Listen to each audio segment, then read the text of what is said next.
How would you feel if your kid's idol was encouraging them to do drugs for their mental health? Good morning, ladies, gents, and Pikachus. Hope you had a good night and we'll have a good morning. So, just was looking at the news and I saw a thing about Elon Musk doing ketamine to improve his mental health. And I thought, right, I've got to make a video about this, especially since it's so early in the morning. So, I get up and one of the first things I do, I have a caffeinated tea. Caffeine's a drug. I have a cigarette, tobacco, nicotine's a drug. And then I have an orange juice, which has got sugar in it, which is almost like a drug as well. So even though it's not anything that society has deemed as being illegal, it's not psychoactive as such, caffeine especially, and then a cigarette could be considered to be drugs. It's just the same to some people as Elon doing little micro doses of ketamine. That's what microdosing means. It means rather than doing a big binge on Friday night and then having a hangover on Saturday morning, microdosing is like a little bit, a little bit, a little bit, a little bit, and the whole point is for you to not get high and you get the other medical benefits. So anyway, it's going to be a short video today because people probably know already. You've got psilocybin, or whatever they're called, little magic mushrooms, and things like LSD, and then ketamine. And the reason people take these and they claim that it has a good effect on their mental health is because it spaces you out totally and it disconnects you. It physically puts a disconnection between the kind of situation and the life that you're in, your current moment experience. It cuts it dead, and then you have a completely different experience while you're on the drug, and then obviously you drop back into reality at the end of it. So it gives you time to to refocus, time to have clarity and observe yourself in the past in the third person. It helps you think.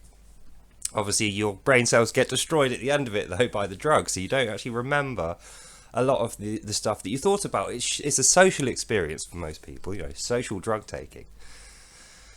But I think it's stupid. Like I've said before, I'm not sure about Elon's character. I had real doubts about the space program that he was running just because of his involvement. I mean, he's proven to have a poor character, and he makes poor character judgments and decisions.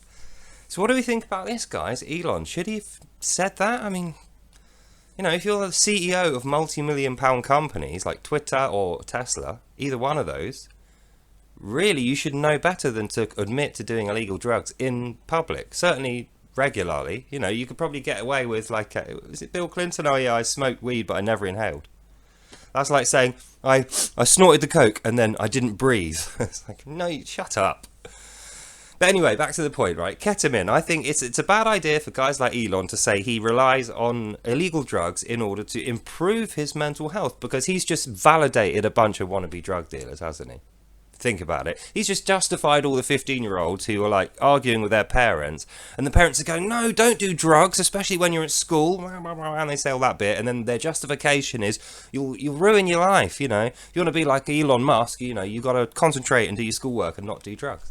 And they'll go, no, Elon Musk just told me he does ketamine at work to help him get through the day, to make himself better. He relies on drugs, so I should do that.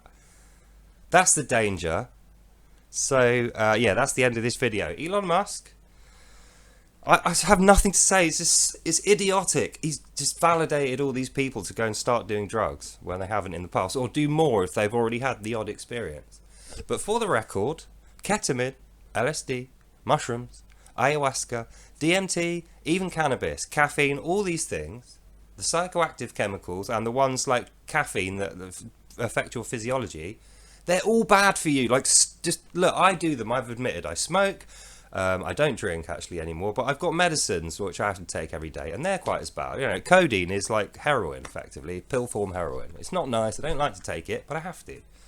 But I don't tell myself that it's good for my mental health, even though the effect of not having lots of pain and being able to move is good for my mental health, because it means that I'm not having a drop in mental health. But let's not lie to ourselves. If there was a better, more healthy option, I would be taking that. I wouldn't be taking drugs if I didn't have to. Like the smoking, I know it's bad. I don't tell myself that it's good. Or, caffeine tea when I could have decafs. I don't try and tell myself that it's good. I certainly don't say that it maintains my mental health. I could say that. I could say, oh, I need my morning cigarette and cup of tea or I'll go flipping mad, and I need that for my mental health. But really, is it scientifically true? It's not scientifically true. So that's the end of this video. Go and have your cups of tea and your cigarettes. Get yourself ready for the day. Enjoy that. I hope you enjoyed this video, and I'll see you in the next one. Bye.